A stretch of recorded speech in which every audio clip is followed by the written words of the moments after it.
Hello and welcome to One Man's Collection. My name is Brett. Today we're looking at magazine 23 of the Formula One, the car collection. Now we are looking at the BRM P153, Pedro Rodriguez driven vehicle in 1970. Now, as far as I'm concerned, this is a little bit more obscure for me because this is before my time and I haven't seen much on this. But from someone who collects all these Formula Ones, I think that having more obscure cars rather than always the most famous drivers, I'm sure Pedro was probably quite famous at the time, for me is actually more unique. I think I like that. So what I'm going to do is I'm going to have a look at the 143 scale car at the end. We'll go through the magazine like I do each time, very briefly, show you what's involved in this one. Talks about the season of 1970. The technical focuses on the actual BRM, the team, so British Racing Motors. The circuit for this particular magazine will be the Fuji International Speedway. And the story so far is the 1972 championship, the champion from Brazil. All right, the dawn of a new era. It was 1970 that Formula One entered the modern age. Cars changed and the new generation stole the limelight in the course of the Grand Prix calendar. Following years of strife, even the illustrious BRM team seemed set to return for glory. So I'm not going to read everything in detail, but you can actually pause the video and have a look for yourself. The season 1970, Jackie Eek in the Ferrari, Pedro Rodriguez in a BRM, Jackie Stewart in the March Ford. Yep. I don't think I necessarily recognise too many of the other names there. Oh, John Surtees in the Surtees Ford. Oh, and Jack Brabham in Brabham Ford. It's nice that they've actually got their name on it. Do have a bunch of cars of this era in this collection. BRM 153 Pedro Rodriguez, promising French racer driver Johnny Servos Gavin, pictured here in Spain in his last Grand Prix, announced the shock withdrawal of the competition after failing to qualify in the Monaco event. Servos Gavin confessed that he no longer felt confident in the wheel because of a slight problem with his sight. Young, rich and good looking, he seemed destined to enjoy a great career. Instead, he broke the taboo among drivers, admitting that he was scared of having the courage to acknowledge it publicly. Well, there you go.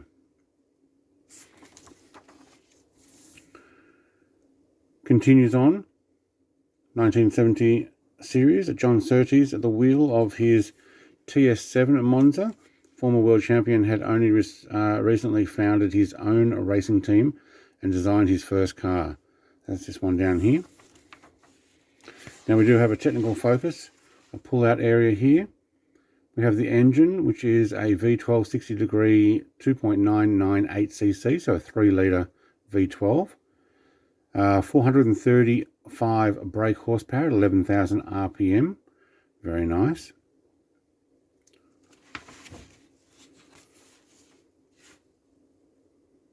Look at them working with their shirts off on these cars in the backyard, or the back of the pits or something. Oh man, that was the day, hey? Ferrari on the side of the channel. For many years, BRM, or British Racing Motors, were compared with Ferrari. Just like the company from Maranello, the team focused on founded by Raymond Mays, bought by industrialist Sir Alfred Owen, made their debut in the championship in 1950 and were one of the few teams to produce their own chassis, engine and often gearboxes in-house. Yeah, okay. Not going to read everything in detail, like I said. Fuji International, an unforgettable debut, designed in the early 60s as a speedway, or in other words, an oval track, at least 2 miles long. The Fuji circuit configuration was actually more in line with European trends, the wide hairpin turns and sections, the pure acceleration. Length of 4.5 kilometres, or 4,563 metres to be exact. Maximum speed of 320, average speed of 165. 1972, story of Formula One champion from Brazil, new hero in a new look Lotus.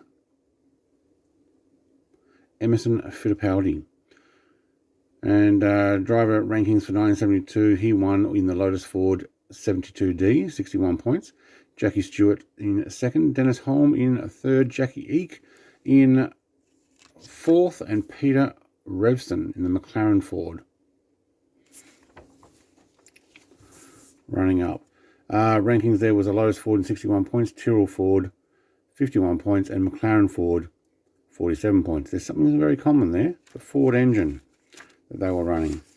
All right, next magazine, part 24, will be Ayrton Senna's 1993 MP48, followed by the Ferrari 312B 3 of a Clay Ragazzoni, a 1975, the old famous number 11. Famous because, I don't know, I'll have a look when we get there. Let's have a look at the car in more detail. Got some decent sponsorship printing on this one. Down the side, the Yardley and Team BRM. And the same on the tail, gold there. Quite a few bits of detail with the framework and stuff in here. I think they're actually quite well made for a little 143 scale car. The rear end is very black. Looks like it's covered over. We do have, see if I can get that on Dunlop Racing on the tyres in yellow. Very nice. That black stripe being number 1, I'm guessing. Yep. Very difficult to actually see there. And you got some shell advertising in a white shell. Okay. Was that prior to them going yellow? Don't mind the wheels on these too. I think that's actually quite well done. I like these. Dunlop sponsorship on the side of the wing. I'll put this on the turntable. You can have a quick and closer look. Thank you very much for watching. Like, comment, subscribe. I'll be back next week with a new magazine. Cheers. Bye.